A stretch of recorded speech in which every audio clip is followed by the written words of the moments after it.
Yo, what's up mga lods? Ngayong araw, lalagyan ko ng bar end yung aking manibela, yung RCR. Ito yung lalagay kong bar end, yung stock. Ngayon lalagay ko mga lods. Kaya lang, walang butas yun, di ba, yung RCR. So, bubutasan ko siya. Ito siya ngayon. Walang butas yan, kaya bubutasan ko siya. Nilagyan ko na yan ng tanda. May tanda ng maliit yan na butas. Binarinahan ko na ng maliit. Unang pinambutas ko dyan yung 1/8 na pambakal. Ito. Yan, 1/8 muna ginamit ko. Tapos binutasan ko siya. Siguro ang kukunin kong butas is mga 20 mm. Ayan yung lalim niya bago ako mag-thread. So, kahit 20 mm lang, pwede na sa akin yan. Ganun din yung sa kabila. Ngayon, bubutasan ko rin siya na mas malaki, yung 5 mm naman. Ito na yun yung nakalagay sa barena. Bubutasin ko lang yan, tapos lalagyan ko siya ng thread gamit yung hand tap kung tawagin. Ito. Yung may thread maker. So, i-hand tap lang yan. Pang 6 mm to mga lods kasi 6 mm yung bolt natin. Yan. So, lalakyan ko pa yung butas nito. Babarinahan ko lang to, yung kabilaan, tapos mag-hand tap tayo.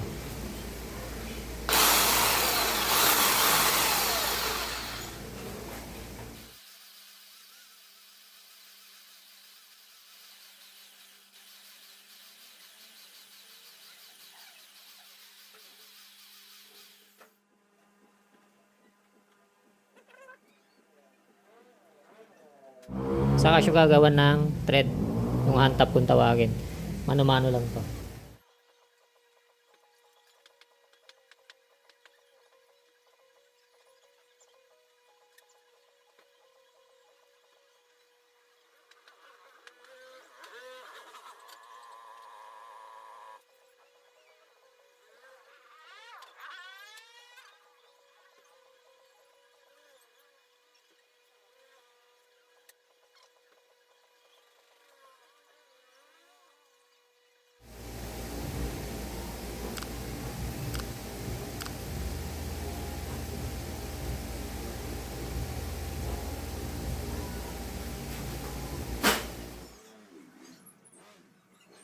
So, okay na siya mga lods. Ayan o. 6 mm na bolt. Ayan. Okay na. Sa kabila, ganun din ang gagawin ko mga lods. Ang tip ko lang mga lods kung gagawa kayo ng ganito, habang nag-hand-tap kayo, dahan-dahanin nyo lang. Kasi kumakalang yung debris na nakakaskas nitong hand-tap eh. Kumakalang dun sa loob. Kasi wala siyang mapupuntahan kundi nasa loob lang. Ito yung importansya ng magnet. Mamagnetin mo yung debris sa loob. At may magnet ka. Ayan o.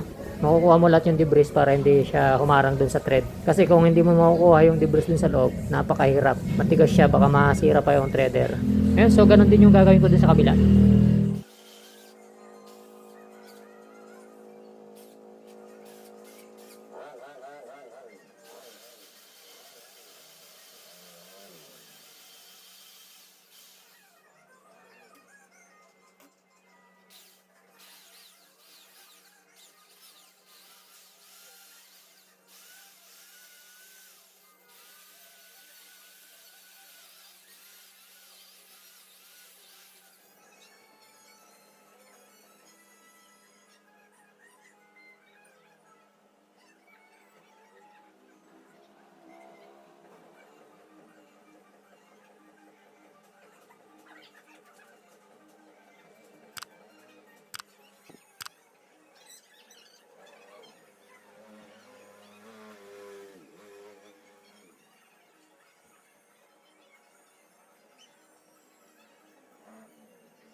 Ito na siya mga lods, tapos ko na. Stock na bar end.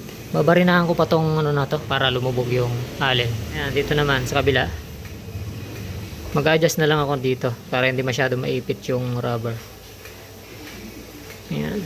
Okay. Hindi basta-basta rin mga lods, maglagay ng thread. Talagang tiyaga lang paglalagay ng thread. Kaya siguro ayaw tanggapin ng ibang sa machine shop kasi hindi ito na isasalang sa sa machine talaga eh. Kasi bali-bali ko na. Mas nadadalian sila pag straight yung pabubutasan mo.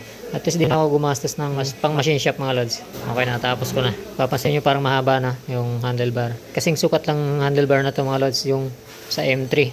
Yan, pareha sila ng sukat sa M3. Kaya okay lang, kahit di mo nabawasan. Yung unang ganito ko, pinutulan ko para umiksi. Nung sinukat ko yung etong bagong handlebar na to, tsaka yung sa M3, pares lang pala. Ganun din naman yun pagka nalagyan ng bar end. So same lang sila, kaya okay lang. Hindi na ako magpuputol niyan. Kaya ako naglagay ng butas dyan, tsaka thread, para malagyan ko siya ng bar end. Pwede ko rin gamitin pa yung yung RCB na lever guard.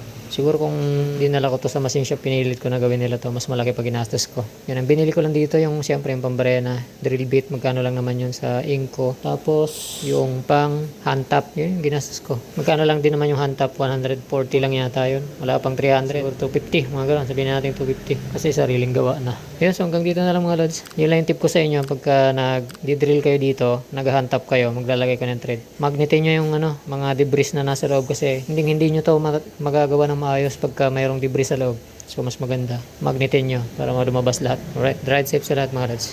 Peace.